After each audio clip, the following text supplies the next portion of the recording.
I am going to drop everything to grow coffee in Haiti.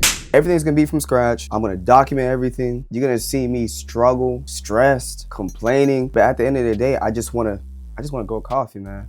I really do. Before I even get into it, I'm just gonna even talk about who I am as a person, right? So basically, my first love is music. I made beats, I'm a recording artist. I know how to handle the camera, so I make skits as well, creating these type of different scenarios and writing a different type of ideas down, and then, you know, grabbing different resources or different people so that they can come into these type of skits. And alongside me being an artist, I'm also part of a nonprofit organization that my mom and dad started, which is called Vertieres Entrance.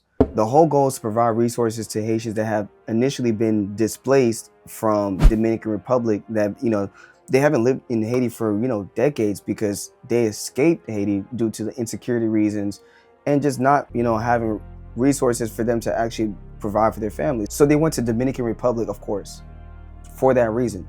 But now a lot of them are getting pushed back, and we act as an intermediary step to provide them resources, provide them education so they can get reintegrated back into society. Coffee is just a more niche and specific project of mine because I'm really interested in it. I love coffee. So coffee is also grown in Haiti, very limited amounts.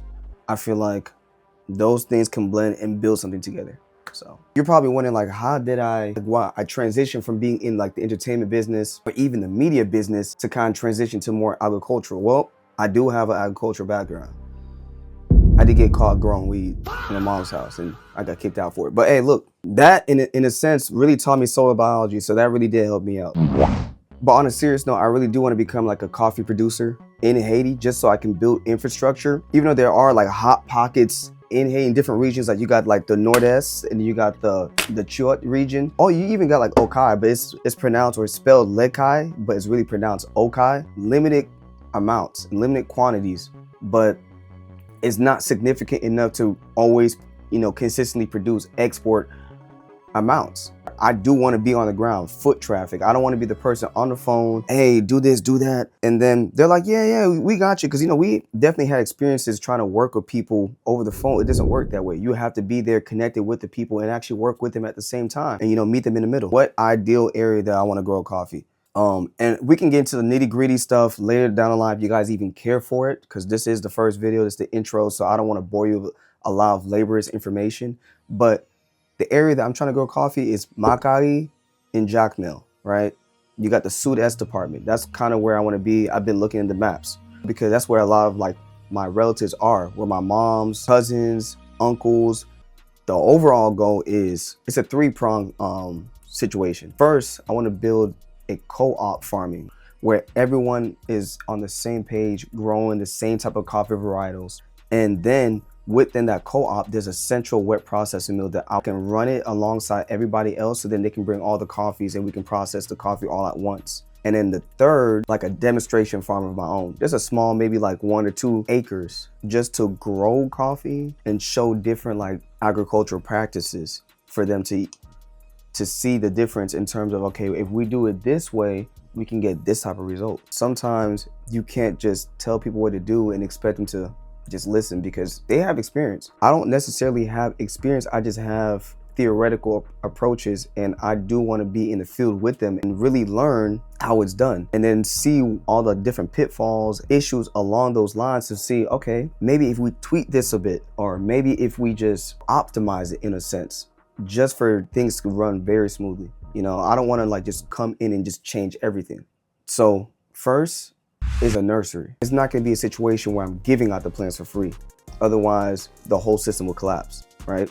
It's all about infrastructure. That's going to be my biggest thing. If you don't learn anything from this video, just know it's about infrastructure, a system. It's for them to either buy the coffee, like the amount of coffee that they need to grow, or they get it in a credit system, right? After the coffee is harvested, off the revenue that they get off the coffee cherries or the selling the beans, they will pay me back for the initial investment that I've done to start that nursery. The reason why I can't do it for free in charity is because they would not take the project seriously. I've learned from other people that I've contacted that they explained to me that coffee projects that have started in Haiti, specifically Haiti, and it just collapsed because It was approached in a very charity mindset where they're just giving things for free and hoping that they will actually make it sustainable. It wasn't. What I've done so far, first 2 months of me learning, I was really spending, I'm still constantly reading, but I read a whole 1,000-page textbook about growing coffee from like the beginning, like the whole, from when you plant the seed all the way to processing, and even think about the logistics. Reading that 1,000-page book alone or textbook alone is not going to make me fully understand. It takes constant day in, day out, constant sourcing information, regurgitating the information back in my head and recycling to make sure it's deeply ingrained in my head, as well as reaching out to a lot of people. I hit up roasters, I hit up exporters, I hit up importers, I hit up influencers, people who interview producers as well as producers, because they really do have a lot of skill set because they're in the position that I want to be in. I also went to, I don't know if you guys can see it. Dang. I don't know if you guys can see it, but there's like the pass that I got. It was basically like the World of Coffee San Diego Expo. A crazy experience. One of the persons that I connected to, like in terms of roaster, like a local roaster in Michigan, because that's where I live now, just kind of showed me the floor. He showed me a lot of people to connect to. It's not something that I just want to dive head first without knowing something. You can, like I said, I want to just get the foundational work, and then as I'm working in the fields with everybody, understand even more, solidify based off experience. I don't want to be in a situation where I'm just sitting here just learning in books and that's it, because coffee is not a thing where you just learn from books or watching videos. You learn by actually doing, right? What would be my current challenges, right? As of now, like as right now, what I'm dealing with, the good thing is I do speak the language in a sense, but you will see I be butchering Creole sometimes, but over time I'm gonna get better.